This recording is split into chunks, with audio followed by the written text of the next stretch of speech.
After God is dead, Sartre and the weight of freedom.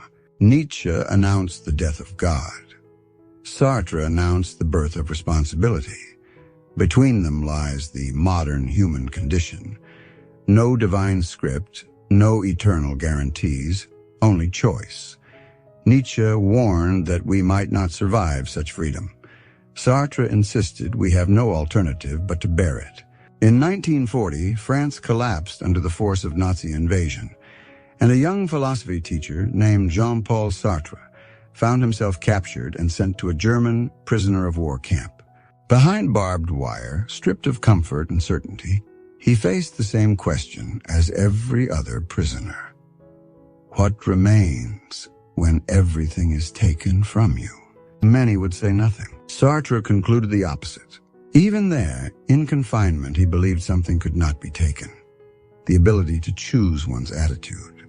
A man may be physically imprisoned, he argued, but he still chooses whether he collapses into despair or stands inwardly defiant.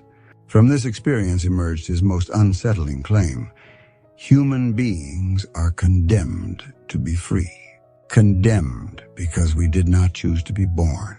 Free because in every situation, even the most brutal, we must choose how to respond. After the war, Sartre became the loudest philosophical voice in Paris.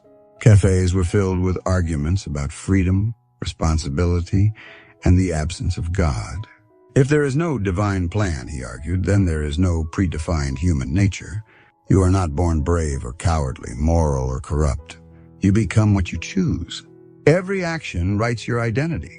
And with that freedom comes a terrible weight. You cannot blame fate, society, or God for what you are. Excuses are a form of self-deception. Sartre called this self-deception bad faith, the lie we tell ourselves to escape responsibility. His personal life reflected the same radical rejection of convention. He formed an intellectual and romantic partnership with Simone de Beauvoir that shocked 20th century society. They refused marriage. They rejected the idea of exclusive possession. They called each other their essential love, while allowing other relationships they described as contingent. It was an experiment in living freedom without traditional moral boundaries. But the reality was complex: jealousy, emotional strain, power imbalances. The philosophy of freedom collided with the fragility of human emotion. Sartre believed love must be chosen daily, not guaranteed by vows. Yet even he could not escape the tensions that absolute freedom creates between two people. In 1964, the world attempted to crown him with honor. Sartre was awarded the Nobel Prize in Literature. It was the highest recognition a writer could receive.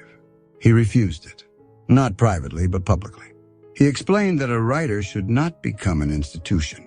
To accept the prize, he believed, would turn him into a monument, something fixed, categorized, and absorbed into the very system he often criticized.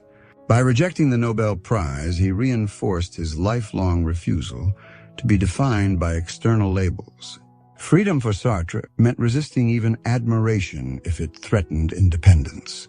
His political life was just as controversial. Sartre aligned himself with Marxist thought, supported anti-colonial movements, and stood publicly with student protesters during the uprisings of 1968 in Paris. He believed that freedom was not merely personal, but also social and political. When unrest shook France, he sided with the streets rather than the state. At one point, authorities considered arresting him. The French president reportedly intervened, suggesting that arresting Sartre would be like arresting Voltaire, a symbol too powerful to silence. Whether admired or criticized, Sartre refused neutrality. To him, choosing not to choose was itself a choice. Yet beneath the bold declarations and public defiance was a quieter truth. Sartre's philosophy leaves no refuge. If there is no God, no predetermined meaning, no ultimate script, then every human being stands alone before their decisions. Freedom is not comforting. It is heavy. It demands that you accept responsibility not only for your own life, but, in a sense, for humanity.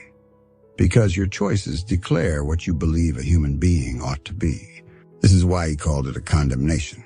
freedom is unavoidable. When Sartre died in 1980, tens of thousands filled the streets of Paris to attend his funeral. He had become more than a professor. He was a public conscience, a voice that forced a generation to confront the terrifying possibility that there are no excuses left, no destiny to hide behind, no divine blueprint to blame. Sartre's life was not calm, nor simple, nor morally tidy. It was experimental, contradictory, political, romantic, and defiant. But through prison camps, love affairs, rejected prizes, and public revolts, one idea remained constant. You are what you choose, even in chains, even in love, even in glory, even in chaos. And that is the burden he left behind.